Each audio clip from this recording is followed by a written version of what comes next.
This section examines air conditioning compressors.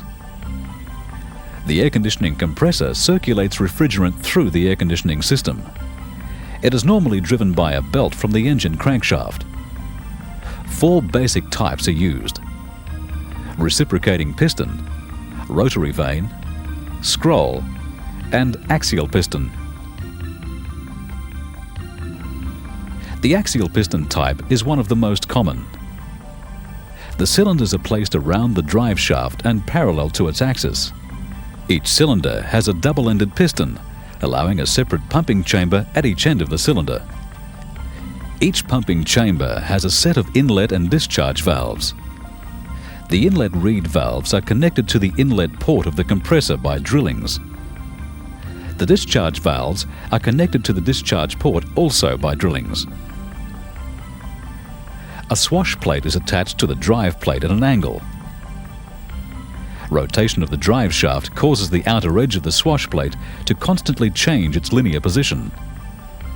The pistons are connected to the outer edge of the swash plate by swiveling ball joints. The action of the plate and ball joints continually moves the pistons back and forth in the cylinder. As the volume above a piston increases, the refrigerant is drawn into the cylinder through the inlet reed valves. When the volume above a piston reduces, the refrigerant is forced out of the cylinder through the discharge reed valves. As one end of the cylinder is on the intake stroke, the other end is on the discharge stroke. This dual pumping action occurs in each cylinder during each revolution of the crankshaft.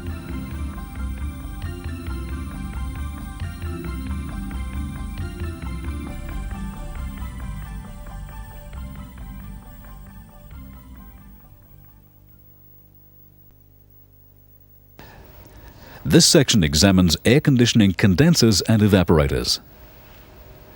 The function of the condenser is to transfer heat from the high-pressure, high-temperature refrigerant to the outside air. In light vehicle applications, it is normally positioned in front of the radiator, where it is exposed to maximum ram airflow when the vehicle is in motion. The airflow is assisted by the engine cooling fan or by an auxiliary electric fan, and these must create sufficient airflow when the vehicle is stationary. The condenser is usually made as a continuous coil of thin tube meshed with a compact series of fins surrounding it. The fins increase the surface area available to maximize the amount of heat transferred from the refrigerant to the outside air. The evaporator is mounted in the passenger compartment and is positioned so that air from the cabin interior can be passed across its external surface.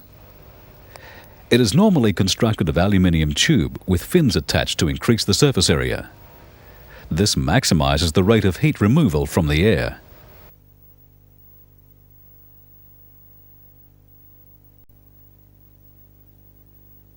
This section examines air conditioning receiver dryers. The receiver dryer is normally mounted in the high pressure line between the condenser and the TX valve. It receives liquid refrigerant from the condenser, which it stores until required by the TX valve. The receiver dryer is a sealed metal canister which contains filters to remove impurities and desiccants to absorb moisture. High-pressure liquid enters the receiver dryer and passes down through the filter and desiccant material. It exits via the pickup tube at the bottom of the canister and moves on to the expansion valve.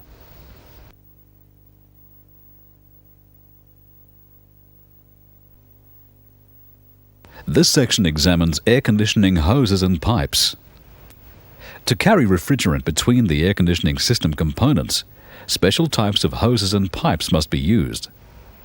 They must be capable of withstanding the high pressures and temperatures that are found inside the system, as well as being able to flex and withstand the vibrations and movement of the engine. Hoses are used to connect the inlet and outlet ports of the compressor to the air conditioning system. The hose connections are crimped to the hose and use special unions that must be carefully assembled to avoid leaks.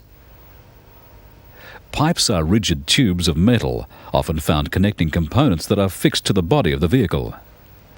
All pipes must have properly formed bends and must be secured to the vehicle body to prevent fatigue cracks.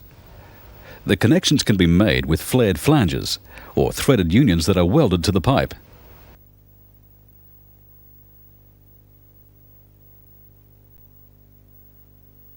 The thermal expansion valve, the TX valve, is constructed of cadmium-plated steel or of aluminium.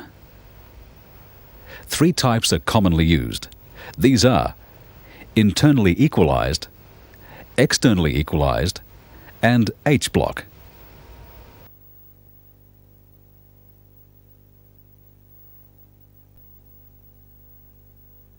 This section examines thermostats. When warm air passes across the evaporator fins, the cooling action causes water vapor in the air to condense and adhere to the fins in the form of water droplets. If the temperature of the fins drops to 0 degrees Celsius or below, ice will form on the fins, restrict the airflow, and prevent heat being transferred to the refrigerant. A thermostat is used to monitor the temperature of the evaporator fins and control system operation within set limits. The bellows type has a capillary tube that is placed about 25 millimeters into the evaporator core so that it contacts the fins. The capillary tube and bellows are sealed and filled with a temperature-sensitive fluid, which expands and contracts with temperature changes. This increases or decreases the pressure in the bellows. The bellows is positioned to open and close a set of contacts which form part of the electrical circuit to the compressor clutch. Springs connected between the bellows contact frame and the thermostat housing try to keep the contacts open. Pressure in the bellows tries to force the contacts closed. When the temperature at the evaporator fins falls below the minimum setting, the fluid in the capillary tube contracts, reducing the size of the bellows. The springs mounted on the pivoted frame move the frame to open the contacts and break the electrical supply to the compressor clutch. The compressor stops circulating refrigerant around the system and the temperature of the evaporator fins begins to rise. This increased temperature is applied to the fluid in the capillary tube, causing an increase in pressure at the bellows. The bellows pushes on the pivoted frame against the spring force and closes the contact points to complete the circuit to the compressor clutch once more. Circulation of refrigerant is resumed and system operation recommences.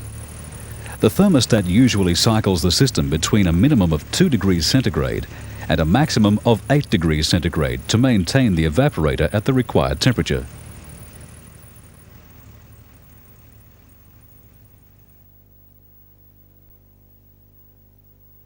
This section examines air conditioning system refrigerants.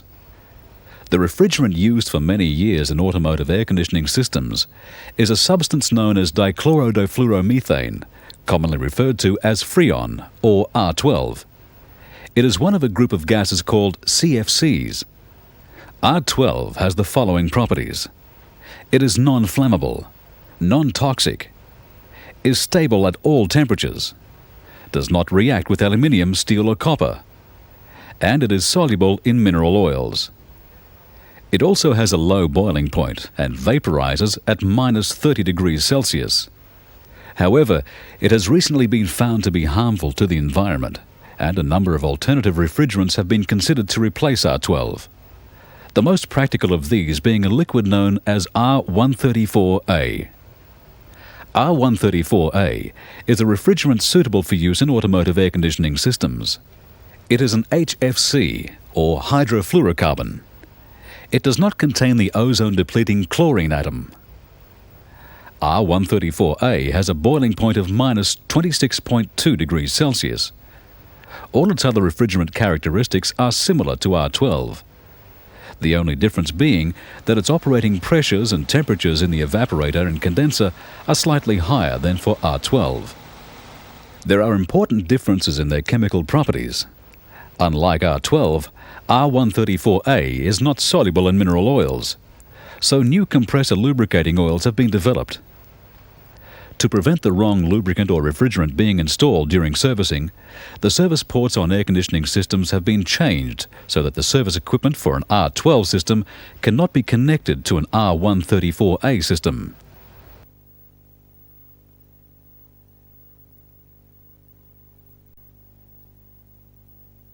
This section examines pressure switches. High pressures and low pressures can cause severe damage to air conditioning system components. High pressure switches are mounted in the high pressure side of the system and have their switch contacts in series with the compressor clutch circuit. If the pressure exceeds the switch setting, The switch will open circuit the compressor clutch, and the compressor will stop circulating refrigerant. Low-pressure switches are mounted in the low-pressure side of the system and are also connected in series with the compressor clutch. Low pressures can occur in air conditioning systems when the refrigerant has escaped. With no refrigerant flowing, lubricating oil flow is also reduced, and this can damage the compressor. Low pressure causes the contacts in the low-pressure switch to open and break the electrical supply to the compressor clutch and stop its operation.